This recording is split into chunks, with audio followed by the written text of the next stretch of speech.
यानंतर जाऊया सोलापूरमध्ये भाजपची आणखी एक खेळी पाहायला मिळाली। राष्ट्रवादी उमेदवार तुषार जक्का यांचा भाजपमध्ये प्रवेश करून घेण्यात आलाय। मतदानाला 3 दिवस शिल्लक असताना राष्ट्रवादीचा उमेदवार भाजपत आलेला आहे। पालकमंत्री जयकुमार गोरे आणि आमदार देवेंद्र कोठे यांच्या उपस्थितीत तुषार जक्का यांनी भाजपमध्ये प्रवेश केला।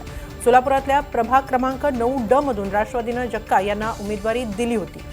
याबाबत अधिक माहिती घेऊया आमचे प्रतिनिधी सौरभ वाघमारे यांच्याकडून। सौरभ, काय नेमकं घडलेलं आहे? अगदी 3 दिवस बाकी असताना राष्ट्रवादीचा उमेदवार भाजपात येतो। हेमाली, जर ही परिस्थिती पाहायची म्हणली तर सोलापुरातील राजकीय क्षेत्रात जे आहे ते अनेक चर्चेला जे आहे ते उधाण आलेलं आहे। त्याचं कारण देखील तसंच आहे की प्रभाग ड मध्ये भाजपचे उमेदवार मेघनाथ येमूल, राष्ट्रवादी अजित पवार गटाचे उमेदवार जे आहेत ते तुषार जक्का आणि ठाकरे गटाचे उमेदवार सुरेश गायकवाड अशी ही जी आहे ती प्रमुख लढत या प्रभागात होती।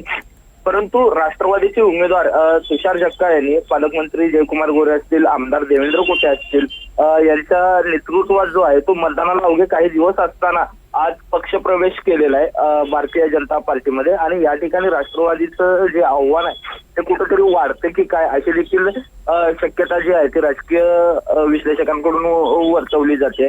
कारण मतदानाला 3च दिवस जे आहेत ते शिल्लक आहेत आणि अशातच जर राष्ट्रवादीचा चालू उमेदवार जर भारतीय जनता पार्टीची वाट धरत असेल, भारतीय जनता पक्षामध्ये जर पक्षप्रवेश करत असेल तर पुढची भूमिका त्या उमेदवाराची काय आहे ते पाहणं देखील महत्वाचं असणार आहे। ते मेघनाथ येमूल यांना जे आहे तो पाठिंबा दर्शवतील का हे देखील पाहणं आता महत्वाचं असणार आहे। नक्की, धन्यवाद सौरभ, आपण दिलेल्या या सविस्तर माहितीबद्दल।